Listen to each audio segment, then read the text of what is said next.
avions voulu aborder avec le président de la République. J'aimerais rappeler de manière très courte certaines des réponses essentielles qu'il nous a données. D'abord, sur le caractère participatif de ce dialogue. Il nous a réaffirmé avec force que lui, n'étant pas poussé par aucune crise ni aucune échéance électorale, a pris l'initiative de ce dialogue. Il comprend donc que nous puissions avoir peut-être des questions à nous poser. Pourquoi un chef d'État prend-il lui-même une initiative de dialogue? Il nous a dit qu'il l'a fait parce qu'il estime que comme nous, au niveau de l'opposition, il y a des questions fondamentales autour desquelles les Mauritaniens doivent s'entendre. Et donc c'est dans cet esprit-là qu'il a appelé à ce dialogue. Ce qui fait que pour lui, tout le monde doit pouvoir participer. C'est un dialogue sans exclusif. Il n'y a que ceux qui ne veulent pas y aller qui ne viennent pas. Mais c'est ouvert à tout le monde. Deuxièmement, il a dit également que pour cette raison, tous les thèmes possibles et imaginables sont abordables. Il n'y a pas de tabou.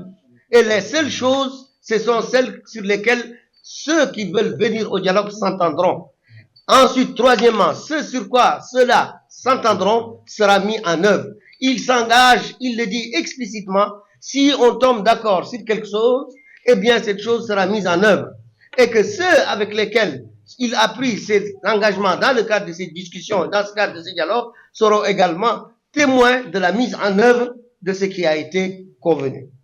Nous avons en effet aussi posé des questions précises. Il a même été à nous demander d'être encore plus précis dans nos demandes, en particulier les questions liées aux libertés, les questions liées au statut des partis politiques et les questions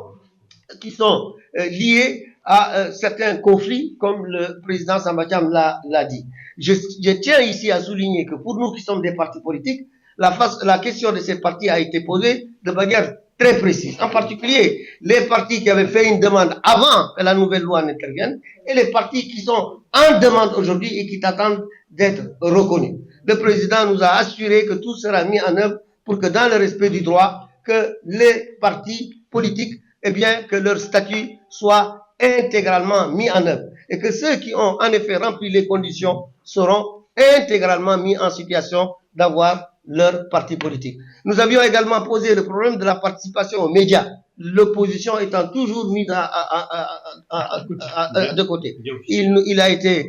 été clair là aussi. Il a dit qu'effectivement, il pense que cela ne devrait jamais se poser, que l'opposition, comme tout le monde, devrait pouvoir y participer. C'est pour nous, c'est un signe d'ailleurs que des médias ont pu venir aujourd'hui, qu'on n'a pas l'habitude de venir voir. Il y a eu également des libérations, je crois que le président l'a dit, parmi ceux que nous avions, entre autres, indiqué qu'ils avaient été arrêtés. Donc il y a des signes qui sont déjà mis en œuvre, mais sa voix était forte pour dire que nous sommes sur la même longueur d'onde, que ce que nous faisons, c'est un partenariat pour la mise en œuvre des conclusions sur lesquelles nous tomberons d'accord au cours de ce processus de dialogue. Donc, je tiens vraiment à souligner que pour nous, au niveau de l'opposition, au moins le chef de l'État aura été clair. Il n'y a rien eu d'ambigu, il n'y a rien eu de flou dans le discours qu'il a eu avec nous, et nous aussi, d'ailleurs, nous avons été tout aussi clairs, tout aussi nets par rapport à ce qui constituait nos vœux. Voilà ce que je voulais préciser. saɗi batu amen hannde ko walla conférence de presse amen hannde fawi koye toɓɓe ɗiɗi mawɗe toɓɓe ɗaɗan nde ko minen nde min mbaɗi pôle de l' opposition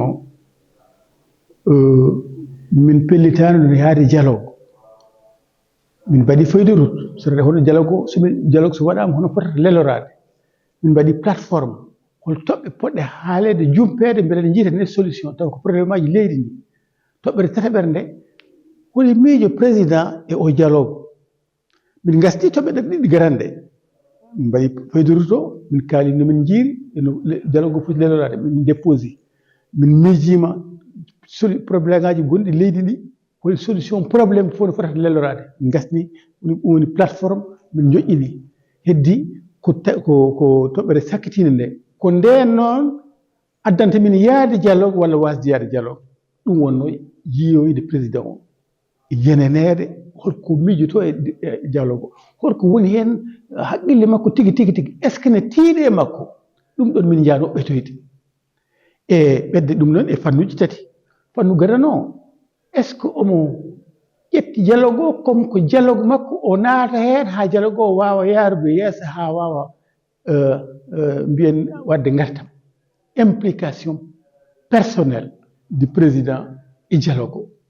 ɗum ko toɓɓere adana hamin jinno ƴeewde namnademo no wayata gueɗel ɗimmel ngel namnademo so tawi yimɓe jeehi dialogue est ce que ko nandira ko ma siide jinno ɗum ne tunduno haqqillaji amen no feewi toɓɓere tataɓere nde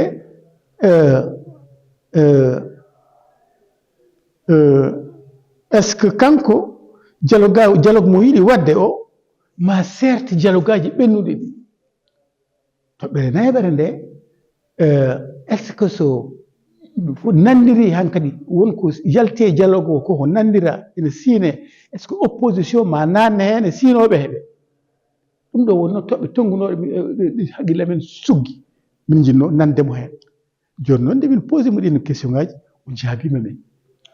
o jaabima min d' abord toɓɓere adan nde implication makko e oɗo dialogue hono yiiri oɗo dialogue pour makko wi ko oɗo dialogue ko kanko noddi hewno ko opposition haaɓe namno yo haalde yo dialogue waɗ ko noon hewno waade kono ngol wayani noon ngol ko kanko noddi yo yimɓe gar kaltida donc wonko wayli par rapport no wayanno ni ɗum ko hen fan firti ko wonko omo tiini ɗum gueɗel ɗimmel ngel o wi ko omo gooƴini caɗe toɓɓe ɗiɗi te ɗum ɗon ɗum naatimi no feewi toɓɓe ɗiɗi no poti yewtede toɓɓe unité nationale koddigal ngal koddigo ngu e toɓɓere démocratie taw ko démocratie laaɓtuɗo voteji laaɓtuɗi ɗeɗo comme systéme électoral ɗeɗo toɓɓe ɗiɗi ene kanko mo sikki eɗe poti jompede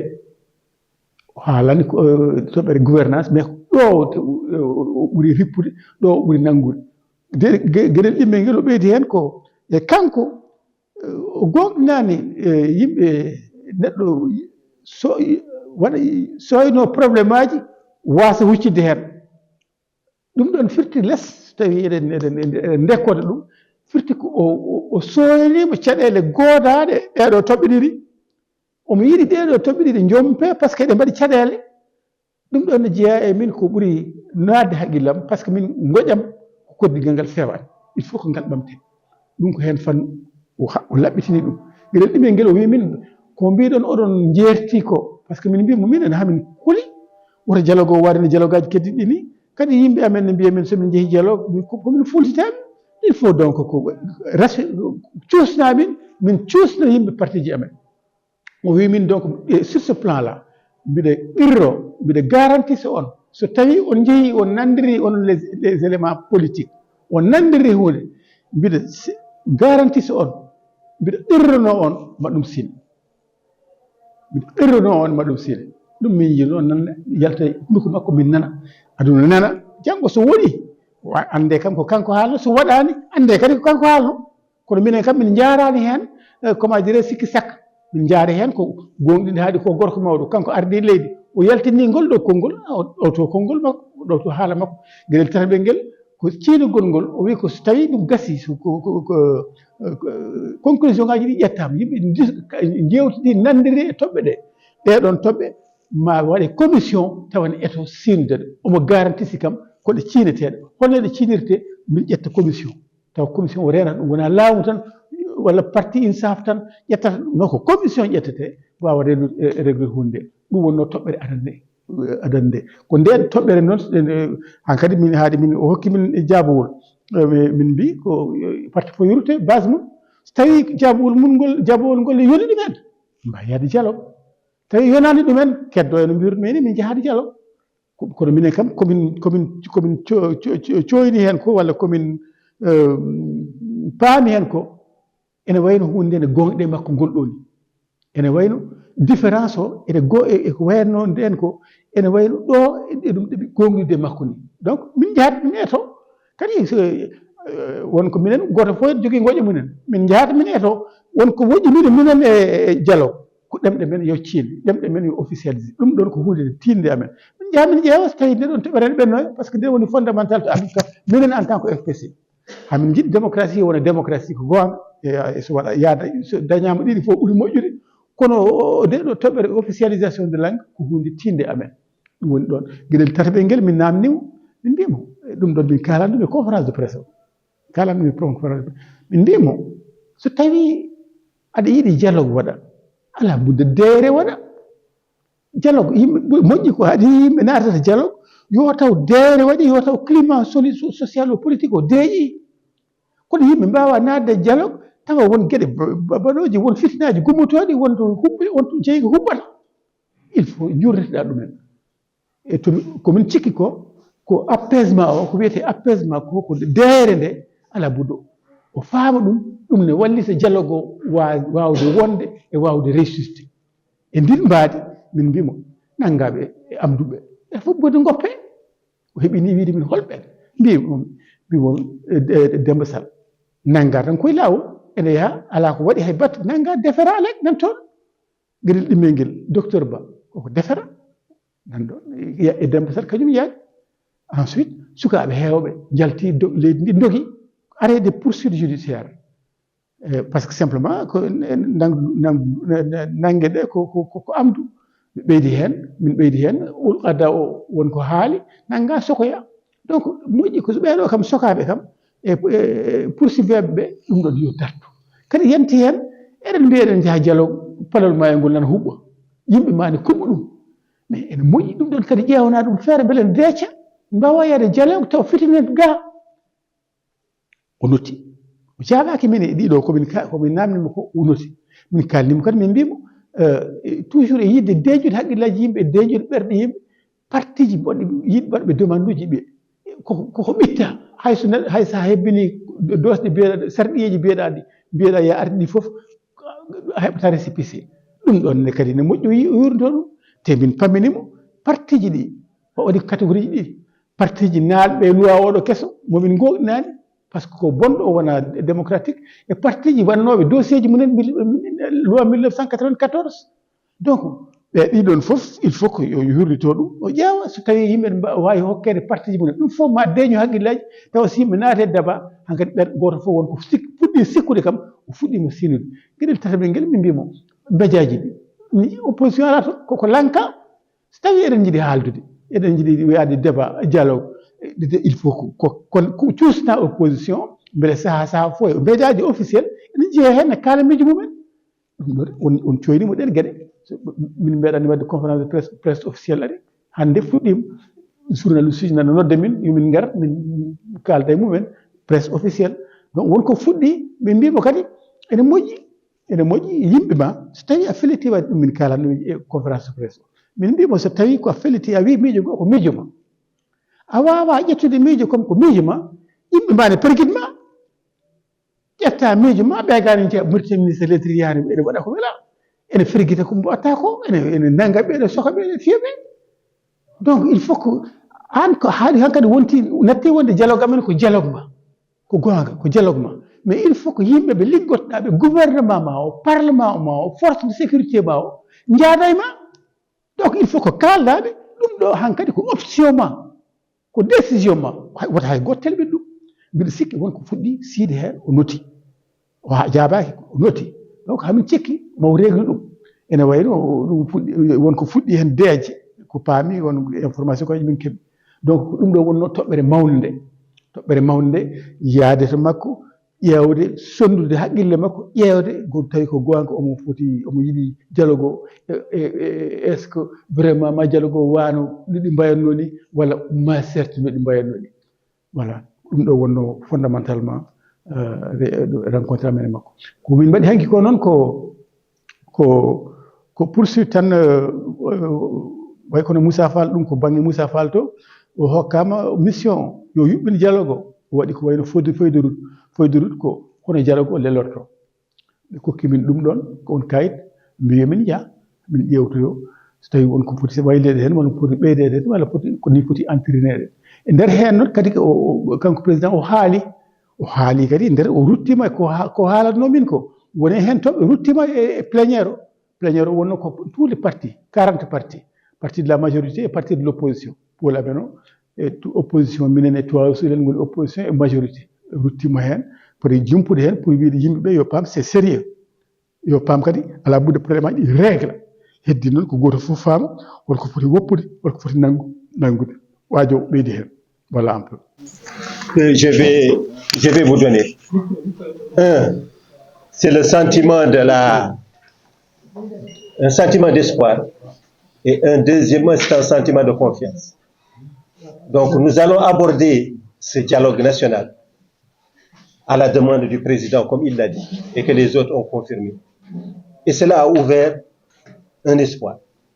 A ouvert un espoir pour la partie donc, de la majorité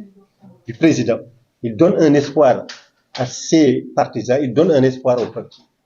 Et nous, opposition aussi, nous avons accepté d'aller dans cette voie pour donner de l'espoir. Nous donnons de l'espoir à nos militants, nous donnons de l'espoir à nos amis, nous donnons de l'espoir au peuple mauritanien parce qu'il y a une opportunité qu'on ne peut pas rater. Et cet espoir, il est extrêmement important pour nous. Et on l'a vu, il est important aussi pour le président. Il l'a répété. La deuxième chose, c'est la confiance. On avait besoin d'être rassuré, d'avoir confiance que ce dialogue va aller jusqu'au bout, d'avoir confiance que cet espoir ne va pas être déçu. Ne va pas être déçu pour nous qui avons accepté d'aller dans ce dialogue. Et ça ne va pas être déçu aussi pour le président qui veut faire aboutir ce dialogue. Donc ça, c'est deux éléments qui étaient extrêmement importants que je voulais partager avec vous. Tchagalmou, mbeɗi yinno wiide mon.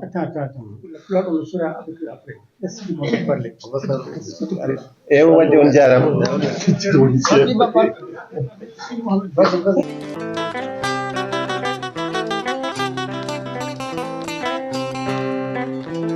Alassane Sarr suudu baba suudu baba suudu baba suudu baba suudu baba suudu baba suudu baba suudu baba